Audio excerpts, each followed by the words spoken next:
New Year's Eve. Zoe suggested we go to Caveau de Nostalgique in the Quartier Latin.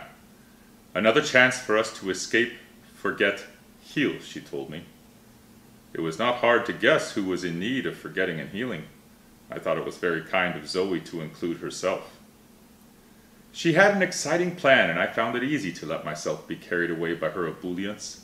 The party at the Caveau was billed as Charleston Night, she told me, a nostalgia-themed costume party. It was the last Thursday of the dying year, and we were sitting in her living room after breakfast. Sprawled on the couch, waving her arms about with a flush of excitement on her face, she looked like a director pitching a film with a big concept. Since the idea was to forget and let go, she explained, why not gratify our escape desires in the most indulgent way possible? She wanted us to rent the costumes from La Maison du Festin, a flapper outfit for her and a roaring 20s suit for me with a tight-waisted jacket and stovepipe pants. We started late in the afternoon. Zoe kept running between her room and mine, slicking my hair back with gel and brush, helping me with the cufflinks and the bow tie, insisting my outfit looked so much better with the fob watch, which meant I had to wear the vest even if it was going to be too warm at the Caveau. Then there came a moment when she went into her room and I did not hear one single word from her any longer. Silence. So sudden, so dense and prolonged, it made me feel uneasy. "Zoe?" I said in a purely tentative move. There was nothing in particular I wanted to tell her. There came an abstracted yes from her. No more. But that was all I needed to hear, I suppose, because in that rushed yes I recognized the familiar too busy to talk tone of a woman lost in the mystic rites of self-transformation, the alchemy of makeup.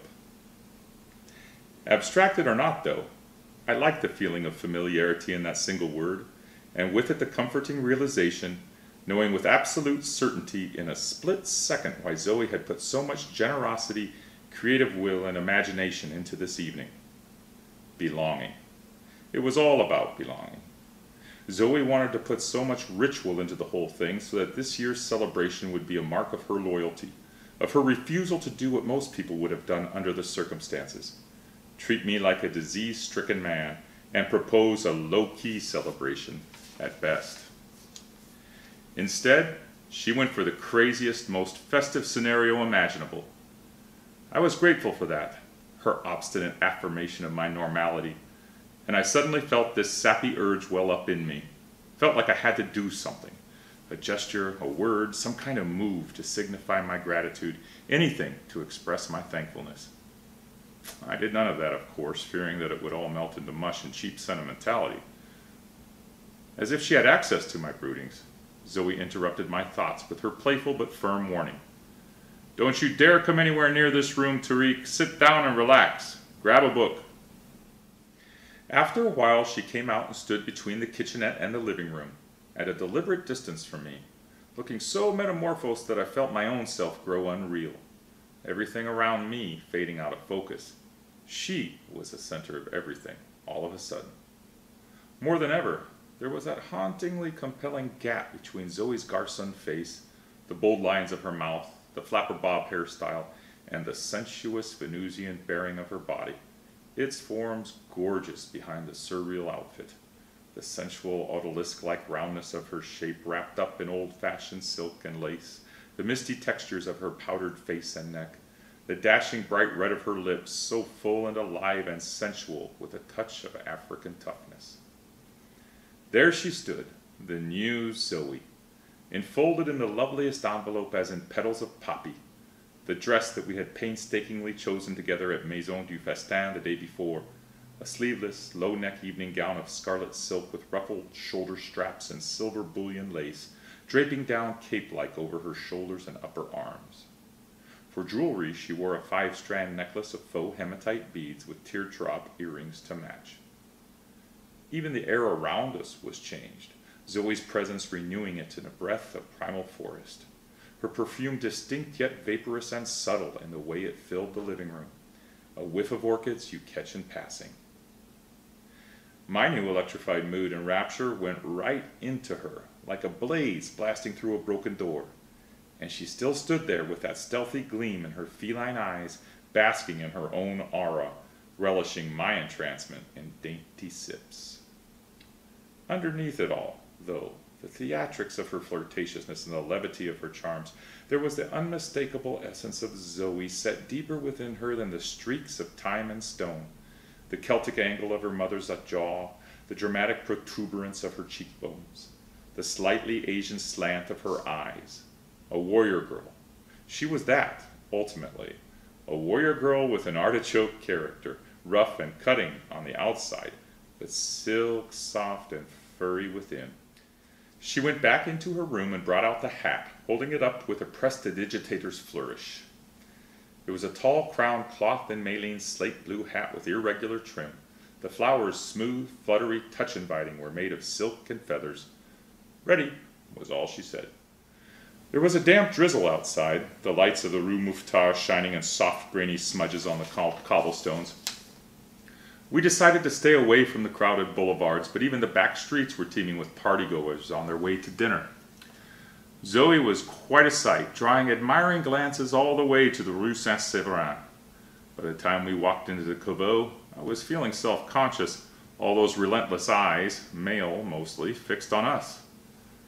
For some reason, I thought we should make straight for the basement where the party was going to be, but Zoe insisted we drink our aperitif in the Shakespeare and Company corner by the bar. She threw me an impish sideways smile as we walked over to the only empty table, yet I felt the lightness of her expression was just veneer. Underneath it, I sensed a darker, more ambiguous urge stirring, both imploring and relentless. "Don't let me down now," it said. "Be as grand as I mean this to be." Was I imagining all this then? Am I still now? Don't know. Write it now, figure it out later in Bordeaux. We sat down where you could watch the beautifully polished miniature guillotine by the alcove window.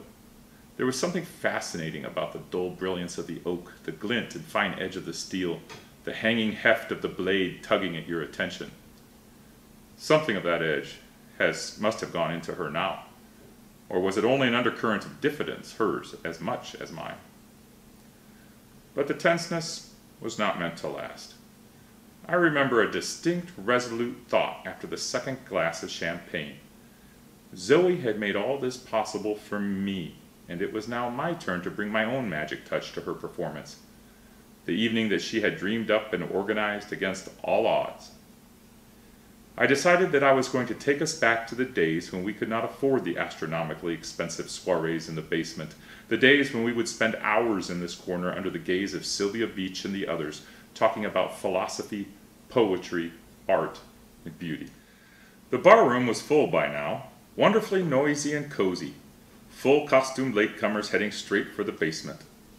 The whole space had an air of the stage set about it, just before the curtain rises and the play begins. Nervous bustle of the manager and the waiters, echoes of the band tuning up downstairs, patrons studying their costumes and chatting frantically. Only the bartender was his usual cool and aloof self, except that tonight he was impeccably costumed and made up to look like a replica of Al Capone, scars, bulbous nose, and all. Zoe reached out and gave a slight touch to her clutch purse, her mind veering within, toward the basement, the thrill of the festoons setting the throb of the band, the excitement of the gathered dreamers.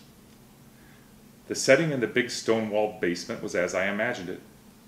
Round tables laid out in a crescent around the dance floor opposite the bandstand, decoration hanging down from lamps and ceiling, ferns and wildflowers arranged around the candlelight at the center of the immaculately white tablecloths. It was all very beautiful, and the champagne working its magic. The people and their sounds were now safely wrapped up in many layers of softness. Depthless, those bodies, flat and foreshortened almost. Their glamorous presence like occasional clouds of glittery color stirring in a kaleidoscope. And then, all of a sudden, the first splash of music, a beautiful burst through the layers of fuzz in my mind. A few minutes before midnight, we got off the dance floor and went back to our tables, and the band started playing St. James Infirmary, while the waiters paraded around the dance floor shouldering a makeshift black coffin with 2006 painted on it in white. Then it was the countdown, and the champagne springing out of the coffin as if by magic, and all sound vanishing in a collective shout and a foamy, slow-motion shower of confetti and ticker tape flying in all directions. We were all on our feet toasting each other. A few minutes later, we were dancing to Ain't She Sweet, holding Zoe in my arms, clumsy as ever, swaying with her in our cocoon of tangled paper. I might have been the worst dancer in the world, but tonight I was the happiest. Looking at her radiant face, glowing with something new, a glow that was more than bliss. Triumph, I suppose. It's probably what it was. And it was written all over her, in the mellow mien of her tipsy body, in the candid flash of her pearly teeth, in the smooth swinging of her gorgeous hips. And her eyes, you see, they said, "We've done it. We fulfilled the promise of ecstasy despite everyone and everything, carved out a beachhead of happiness for ourselves in the middle of the turmoil." We danced boldly and fearlessly, kindred souls, conspiratorial siblings united in a common bond. We got back home in the early hours of the first day, drunk and happily tired. I thanked Zoe for everything, gave her a good night kiss before she went to bed, and told her not to even think of getting up when I left. I said I would call her when I got home. In my room, I dressed into my clothes, folded up my costume, packed, and called for a taxi. It was still raining when I stood waiting out on the sidewalk. The taxi driver went along Boulevard Saint-Germain, streets totally deserted, and it was within a few minutes that we reached the Cour Carrée, looking at the deep glow of the red light, the bright orange crowd-control barriers along the curb dripping with red rain, the sad flattened-out gobs of many times trampled paper cups scattered all over the rain-darkened square. Why must everything come to an end? Why must people part ways? Why this cruel orphanage every time? Feeling suddenly raw and vulnerable in that taxi, disconsolate. Surely there must be a way of saving the beautiful moments within. A hedge against the loss and the emptiness, preserving the moments, treasuring them, revisiting them like clusters of diminutive flowers fossilized in amber, rich and inexhaustible in their many facets, in the way they offer themselves to our gaze and inhabit it, their light filtered through the ripened lens of time, the wise memory of the ages.